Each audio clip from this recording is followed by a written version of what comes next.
Hi, good morning. My name is Wanda, and I am the Pantry Ministry Leader, along with Josephine. I am going to read today from the 21 Most Effective Prayers of the Bible, chapter 5, which is a story about Hannah. Her prayer was so effective. She says, "Remember me." All right, this was Hannah's prayer. She was barren, her womb was closed. Her husband Elkanah loved her so much he didn't care if they had children. He just loved her. Elkanah's other wife Penina, however, she had children, and she was not very nice to Hannah at all. She made fun of her. You could say she even bullied her to the point of making her cry many, many, many times. She tortured her. She made her feel useless, less than. She was bullying her and poking fun at her because she didn't have children. And at that time, women had children and it gave them meaning. The more Penina poked fun at her, the more Hannah wanted a child.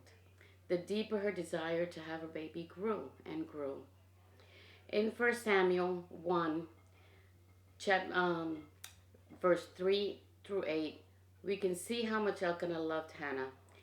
He would give her a double portion of meat while he gave his other wife and the children a single portion because he wanted her to eat. He wanted her to be happy. He tried. But the bullying she endured from Penina was so great that she would lose her appetite many times, very often. And all she could do was cry and pray. In 1 Samuel 1, verse 10 and 11, she prayed this powerful and effective prayer. While crying her eyes out, she said, "Lord, if you will look upon your servant's misery and remember me and not forget your servant, but give her a son, I will give him to the Lord all the days of his life, and never will razor touch his head. She will in turn give him back to the Lord." This was a big promise. She meant every word, and God knew it. This prayer was so powerful, it opened up her womb. She fasted, she prayed, she cried, and she pleaded.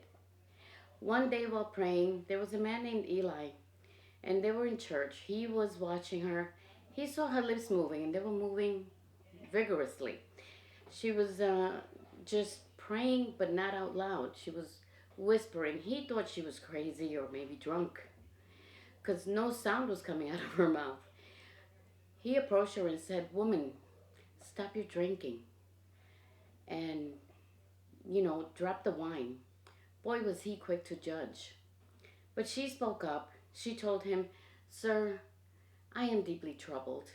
I am crying out to the Lord out of anguish and great grief." And you will find this in Samuel 1, 13 through 16. In Samuel 1, 17 through 18, Eli changed his tone and spoke gently to Hannah. He felt bad for her. He told her, "Go in peace, my child, and may God of Israel grant you what you ask for." He was interceding for her at that moment, and he probably even prayed for her. When he realized that she was praying fervently, he just gave her good words of encouragement from the Lord. He probably even prayed for her, continued praying. Hannah prayed, she fasted, she prayed, she cried, she prayed some more, she pleaded. And she prayed and fasted for years and years and years. And she knew that the Lord eventually would answer her prayer. Her faith was unwavering. Her faith was huge because she kept praying. She said, "Eventually God has to answer my prayer." So she felt that she had gotten through to God. In Samuel 1, 19 through 20, you'll find that they were heading back home to Ramah. So Elkanah, once when they got home, Elkanah, he laid with his wife Hannah. And the Lord remembered her. He gave her a child. So in the course of the time that Hannah conceived and gave birth to her son, she named him Samuel, saying, "Because I asked the Lord for him." God answered Hannah's prayer. because she did not stop asking. She prayed without ceasing. She fasted and she cried and pleaded with him. She knew that he heard, that he was going to eventually hear her prayer and answer it. She did not stop praying. Her motives were good and pure, and God knew her heart. And he decided, I am going to give her a child. And she did. She gave him back to the Lord. And you'll find this all in the book of Samuel. And that is the 21 days of prayer, chapter 5, the story of Hannah.